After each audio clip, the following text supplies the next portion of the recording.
Бүгүнкү күндө жолдун үстүндөгү сызыкчалар, белгилер жолдогу, ошол эле светофорлор жана электр шамдардын баары тең жергиликтүү бийликтин колунда.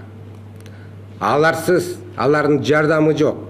Биз коопсуздук шарт долбоорун алдыга жылдыра албайбыз. Ички иштер министри болуп жаңы дайындалганда эле Кашкар Жунушалиев коопсуз шаар долбоорун жергиликтүү бийликтин жардамысыз ишке ашыра албай турганын мойнуна алды. Кече жакында болсо мэрия менен сүйлөшүүлөр жүргүзүлүп, долбоор шаардык бюджеттин эсебинен жүзөгө ашырыла турган болду. Планга жараша Бишкекке кире бериштеги чоң жолдорго 10 даана фото, видео көзөмөл комплекстери орнотулат. Бул үчүн жергиликтүү бюджеттен 35-40 миллион сом бөлүнүп берилмей болду.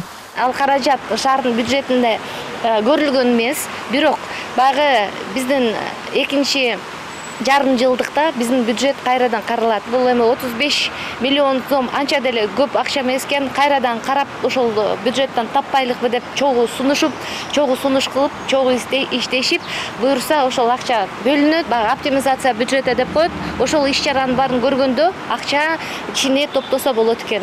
Буга чейин коопсуз шаар долбоору боюнча өткөрүлгөн тендердин жыйынтыгы жараксыз деп табылып, Ички иштер министрлиги өз күчүбүз менен программаны ишке ашырабыз деп көкүрөк кагып келишкен. Ал эми Бишкек Кара Балта трассасына орнотулган видео жана фото көзөмөл системасынан түшкөн каражатка жаңы жабдуулар алынат деген убада берилген. Эми минтип элдин эсебинен коопсуз шаар долбоорун жүзөгө ашырабыз деген демилге Жогорку Кеңештин депутаттары тарабынан сынга алынып жатат.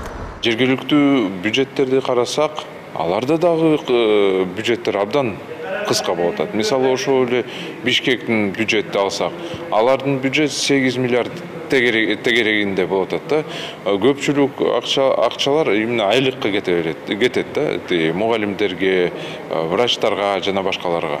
Ошон үчүн мен ойлойм, бул жерде башка нерсени табыш керекпиз да. Бул жерде инвесторду тартыш керек. Себеби инвестор болбосо, анда эч качан бул коопсуздук шаар проекти ашырышпайт алар. Жергиликтүү бюджеттин эсебинен коопсуз шаар долбоорун ишке ашыруу маселеси июндун аяк ченинде Бишкек шаардык кеңешинин жыйынында талкууланат. Эгерде бул сунуш депутаттар тарабынан колдоо тапса, август айында аппараттык программа комплексин орнотуу иштери башталат. Демилгечилердин айтымында, айдоочулардан түшкөн айып пулдун 40% жергиликтүү бийликтин, 30% мамлекеттин казынасына түшөт. 30% болсо Ички иштер министрлигинин керектөөсүнө коротулмакчы.